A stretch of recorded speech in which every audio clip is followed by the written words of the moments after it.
I love asking this group to do a discussion, so I want to open it to questions.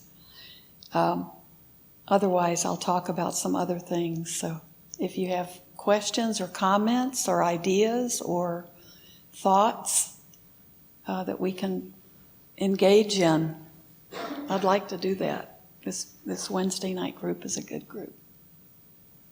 When you practice meditation at home as part of your daily practice, do you practice different types of meditation than what we do here? Well, sometimes I would just do. I might take an object like the four sublime states, the states. Bhante Samahita talked about the four heavenly abodes. It's metta, it's goodwill, compassion, appreciative joy, and equanimity. I'm trying to work with those, so I might work with those in a meditation, and just spend time with each one, just see how that quality, how it can develop. Or the way he taught us was we can do almost a metta practice with each one. It's like a metta, sending it out, letting it radiate out. Usually if I'm at home, it's often just what we do here, always trying to just still my mind. It's harder at home too, because it's at home we have so many delicious distractions, right? And so so calming our mind when we're at home is harder than it is when we're in this building. That's because usually everybody feels really good in this building. The building has its own, it feels safe. It feels like you're supposed to be doing something good in this building. No laundry to do or anything like that. So it's easier.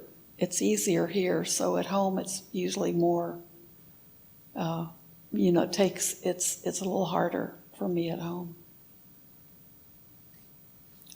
Speaking of your meditation, I guess what's your goal with meditating? Do you go get deeper, or do you just go have a still mind, or what's your ultimate goal with the meditation? Let's say you're going to start. What is your ultimate goal? Well, I don't know if an ultimate goal. Ultimate goal would be to become enlightened, right? So that's ultimate down the road. But I think for me personally, it's always just to be able to to still my mind. And I think that the way you get to any deeper states of meditation, like the jhanas, it basically comes from just making your mind be quieter and stiller and being able to sustain that. I don't think there's any magical formula except always work with our minds to be quiet and still. And for me, that's a big enough challenge. Or I think I'm doing well with it, and then things can throw it off, just like it does with yours. Okay, so I have a question. So sometimes I meditate and I get a really still mind, but then a thought will come, I keep feeling my fingers in my ear. You know what I mean? So I grab my leg, and then I bring myself back. How do you do that? Well, how to what? How to not do that? Think about, Are you afraid your fingers left or something? I mean, I don't know how to explain it. You want to touch something you're still, Well, that's how your body and your brain, your mind doesn't want you to be that quiet and still. So your body's, that's your mind giving you a distraction that works for you. So for a lot of people, it'll be, my mind's quiet, my mind's still. And so then you think about it, and that you start getting distracted. So for you it might be, I can't feel my fingers. It's a trick our brain's playing on us. Is that a good thing? Is it a good thing? Isn't it a good thing? Like when I get to a really deep state at home, I don't feel my fingers at all. I think that's a good thing. Feels good, yeah.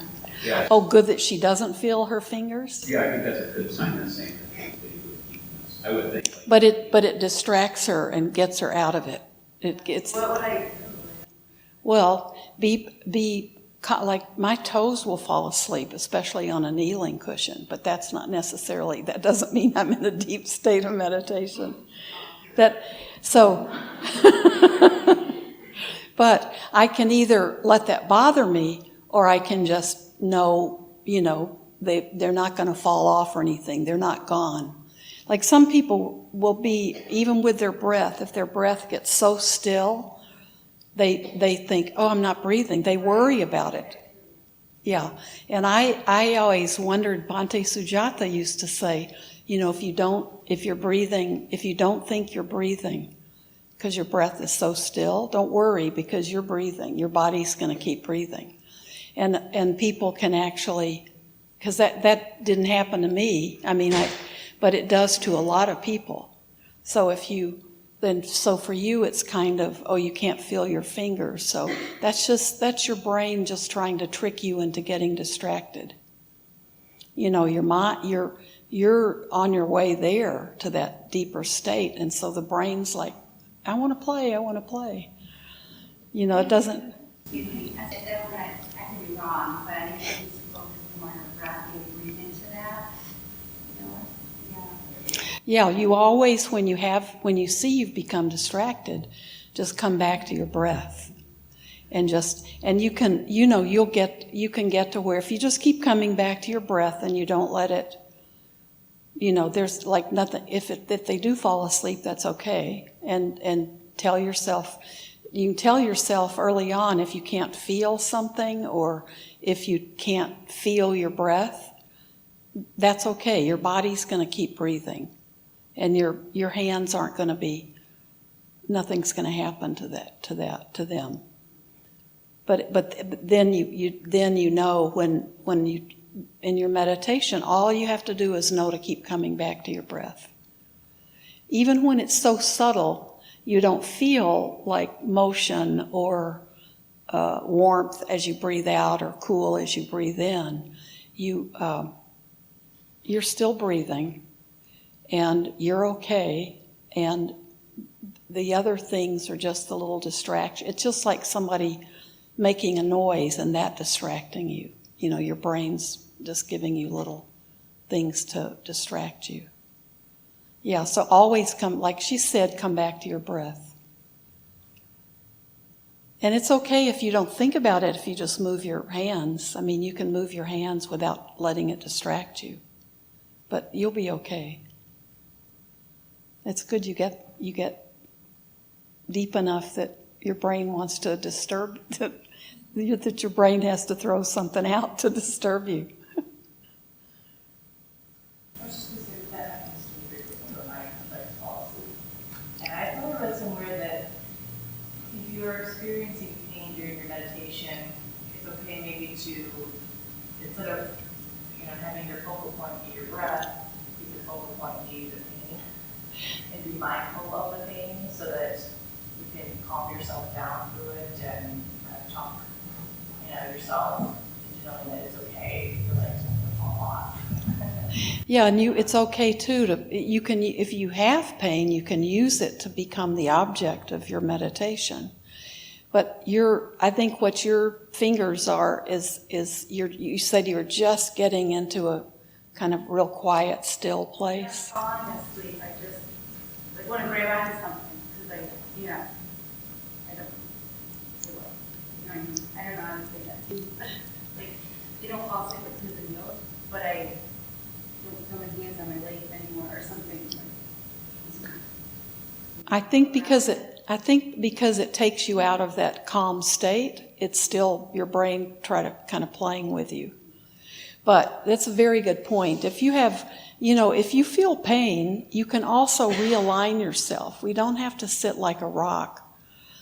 Some traditions will want, you just sit through the pain and you bear, but that's not really this tradition. If you can realign yourself so you're not in pain, that's okay to do.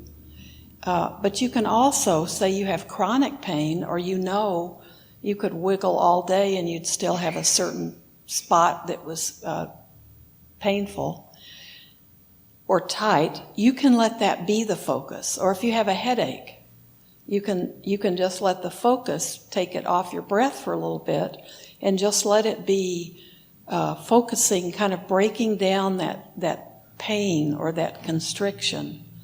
And really, what I can do with a headache, if I start out meditating with a headache, I can get rid of it before I'm finished. But I'm just thinking, is the pain sharp? Where is it really located? Is it here, or is it in the back of my head? Is it pulsing, like a pulsating pain, or is it like little jabs? And just sort of break it down. And then you start noticing, well, it's not constant pain. It's like it comes and goes, or it's throbbing. It's not just solid. And you start letting the focus be on that pain, and that awareness will just start breaking it up. You can do that if you have other parts of your body that you're having trouble with. And that's a good focus. That can become the focus. That will give your mind, then you can still, then that's still, you're staying in your meditation. The breath is just the most convenient thing. And it also is good to know our breath, because the breath is what, think about when you're really, really angry, you're not breathing at all. And so if you think about your breath, we can work with our breath to calm ourselves down. And you can do that with a little child. If they're having a temper tantrum, just now breathe. And if you get their attention and get them to breathe, then they calm down. So we can, when we're working with our breath and meditation, we find like the perfect breath, so we're in that beautiful place where we don't notice that we're breathing. And so that's another reason why the breath is a really good focal point. But we can shift it to other parts of our body. Yeah, those are good points everybody's making. Uh-huh. I noticed when we were in meditation, I got to a place kind of similar to that, and it felt amazing, and felt like I was visualizing all of the vibrating colors, and then I felt like I can't let this go. Like, how do I keep this? And that obviously distracted me. Uh-huh. Is there a way to work through that feeling, like that attachment feeling? Well, in the meditation that we do, now the people who have studied Tibetan Buddhism, Todd, they do work a lot with visualization in meditation. But the teachers I've had in that discipline and all the Theravadan teachers would say, we're not doing visualization meditation. And the very first meditation, I told a friend of mine, she was describing these incredible visualizations she had. And she was an artist. My friend was an artist, so she was really ready to describe them. And the teacher just looked at her and said, if you keep practicing, those will go away. And you tell that to an artist, those are, what do you mean, my creation? What are you telling me is going to go away? But that was all she needed to have that teacher say, like that, this too shall pass if you keep going with it. So you can't, if you aren't having those visualizations, if you're just staying with your breath, then you won't have anything that you want to attach to. So I've had people say, well, if I have brilliant ideas when I meditate, that's just like your visualizations. But they wanted to know how they could keep those ideas. So one person asked Bhante Sujatha, I remember, if he had such good ideas when he meditated, was it okay if he kept a pad of paper and a pen by his side? And Bhante just kind of looked at him with the funniest look on his face. And then he said, oh, okay, if that makes you feel better, then go ahead. And that was So that's because we don't want to hold on. That's not what we're meditating for, right? To be our, and I've heard people give talks here and say, my best ideas, my greatest ideas come when I meditate. Well, that's not, then you're not meditating. That's, This part writing it down might not be well, for that person, I think that's why Bhante said, well, if that helps you, for a while, go ahead and do that. Because that they were that attached to it, he could see that might make them feel better about, like if that great brainstorm came, they could catch it. But it's really more an indication that your mind, your brain is entertaining you, If you have a meditation teacher who's teaching visualization, that's like a whole different thing. But we don't do that much in this tradition. That might be a talk you could give sometime, Todd, about. Yeah. Do you want a pen and a piece of? We just have to. Our brain is so smart. It's so tricky. So the brain doesn't want us to get that calm and relaxed, because then we're not doing anything with all those thoughts that our brain keeps kicking out. So the brain wants to just do what it does so well. So it's going to give us all kinds of reasons to get distracted. And some are, they're beautiful things, like having beautiful visualizations and seeing color and all that. Or having the great business ideas. So we have to keep remembering what our intention is, to quiet our minds. And that's like a way for us to begin to really be able to work with our mind and to relax and to get below that thinking, get beneath that thinking mind.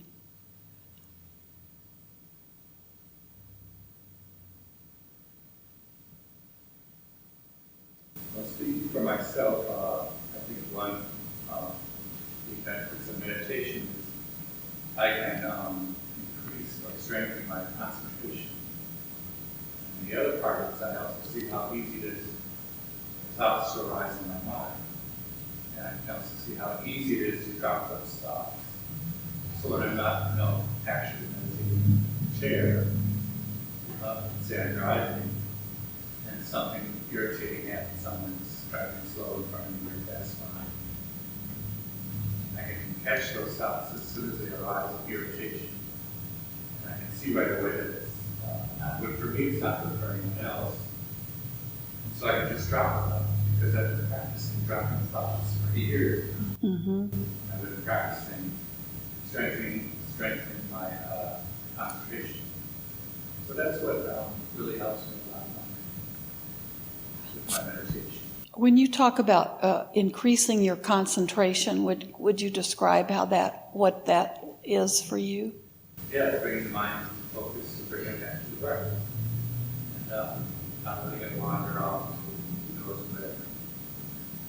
I know a lot of martial arts, they have really good concentration because they're doing that same thing, they're focusing on one thing in their practice for many years. And so their concentration is very strong. It's the same, I think, for us. For me, my concentration is strengthened by meditation. And it's not concentration like forcing your attention on something, is it? It's a different, yeah. It's dropping those extremes in the thoughts that arise, going back to the breath. And as I said, later when I'm not actively meditating, I can see thoughts as they arise and just try to help them, unwholesome ones, because I've been practicing dropping thoughts. Yeah, that's a really good point, because that really, you forget to even. I forget to even think about that, how much easier it is to. I just thought it was old age and getting forgetful. It's because of my practice is good. I'm going to have to start describing it differently. I don't hold those thoughts because my concentration is so good. It's not getting old.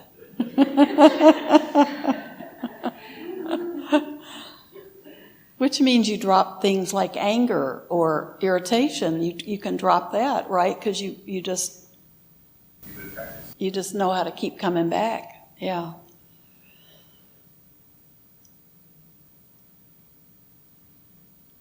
And we're gentle with ourselves. So even the idea of concentration, sometimes I think that's not the best word because the image, as a kid, I think maybe it was from, teachers would always say, you've got to concentrate, everybody, you've got to concentrate. And something like math that came easily to me, I could see there were other kids who it was really difficult. And when the teacher would just say, you've got to concentrate, it's like, what the heck does she mean when she says that? And I could even see that as a kid, the kids I knew who had difficulty with math, I didn't know why it was easier for me, but I didn't think telling somebody to concentrate, because concentrating was like, kind of, squint and look at something real hard and it would become clear to you. So I think it's a much more open, gentle process, but it is based on practice. I mean, it's... So your teacher was a proponent of violent meditation. Yeah. Concentrate. But if you look at people meditate, sometimes they're kind of squinting. That's why if you try to smile a little bit when you're practicing, you can sometimes notice that maybe you're like there's a little bit of there's a little gritting of, make sure you're not gritting your teeth. Like let your teeth not be touching. Sometimes that's a good thing to do. Yeah, ferocious. Did you say violent meditation or? Well, and when we want to do it so badly. And so it's easy to, because what do you do if you find that you're distracted all the time? What do you feel about yourself? That's a bad meditation. Yeah, exactly. Or like, that was amazing, because we become so hooked by it. Like, oh, that was so good. I want more of that. Oh, that one was bad. I need to change that. That's the first thing we do is and that means I'm bad, right? Because I did such a great meditation yesterday, and today it's so bad because I was so distracted. And you don't even use those words, good or bad. Just let meditation be meditation. And whatever it is good. If you're completely distracted the whole time, that gives you something to think about, like maybe I should focus on how That's a good one too. If you're sleepy or you're super distracted, just let your focus be your drowsiness, what it feels like to be sleepy. And you know how horrible it is when you're trying to sit and your eyes want to, they're already closed, so it's even worse. But your eye, if the first meditation that I was taught, we had to keep our eyes open. So it was like 45 to an hour of just sitting. But that I would try to meditate on drowsiness because I was always sleepy. And it's that drowsiness, feeling sleepy when you're not supposed to be, it's just painful all the way through. You don't want to do anything except close your eyes and nod off. And instead you're trying to sit still. I spent a lot of time in school, and in the first 7 years I tried to meditate being sleepy, so I know from personal experience how painful it is. But now that's not an issue for me. If I get sleepy when I'm meditating, I know I'm probably just really tired or something. I mean, it's really unusual. But when I started learning how to focus on that and let that be the focus of my attention, I could just take it all apart and feel like what it felt like all in my body and the heaviness and everything. And that probably is a big reason I got over that. And you can do that if you have a stomach ache or if your mind is distracted. Just focus on that. Like, focus on your mind just going wherever it wants to go, and see if it's a pleasant feeling or an unpleasant feeling, or if that's neutral. Probably not neutral, because that's a lot of darting around while you're sitting. But then that will help you with some of those issues. Just letting that, whatever the issue is, be your focus for even a few minutes can help a lot.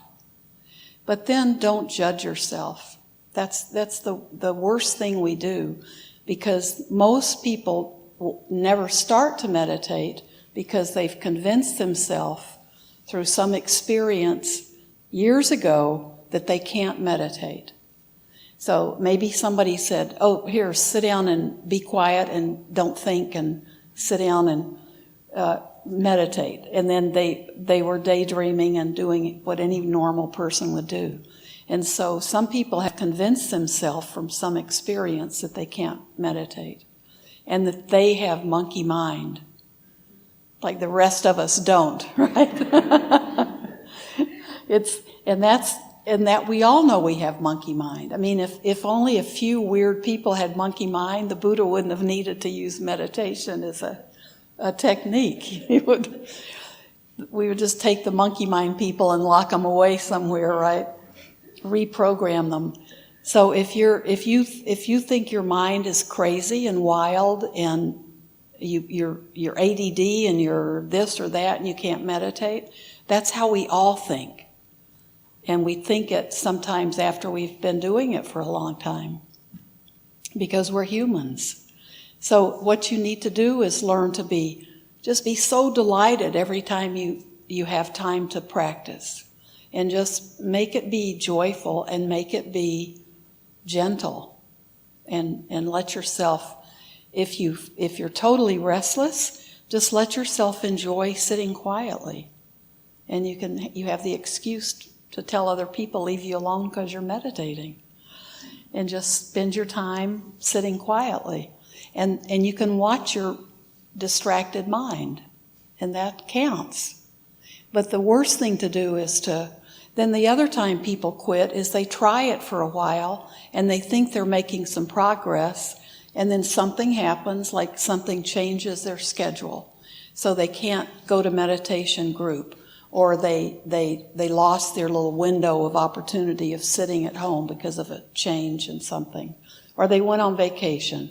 Just exactly like exercise, right? Something changes, so you get out of the routine you've built up and you don't go back to it. And then you feel guilty, right? So it always comes back to we feel bad, and that's why we don't continue it. That's why we have to always keep sending that loving kindness to ourselves and not get caught up in those feelings of, oh, I'm just not as good as those other people, or everybody else can do it, but I can't. Or I've been trying this for 10 years and I can't get a good, I'm not sitting as long as somebody else is sitting. So just try not to ever do that to yourself, because that's the most destructive. And that's another reason we meditate, is to kind of see that more clearly so we can stop beating on ourselves. Because that's harming ourselves. And then that, in turn, is harming others, like the people we live with and the people that have to put up with us. We go from being a person they were beginning to like to back to being the old curmudgeon-y person that they didn't care for. So, well, thank you, everybody.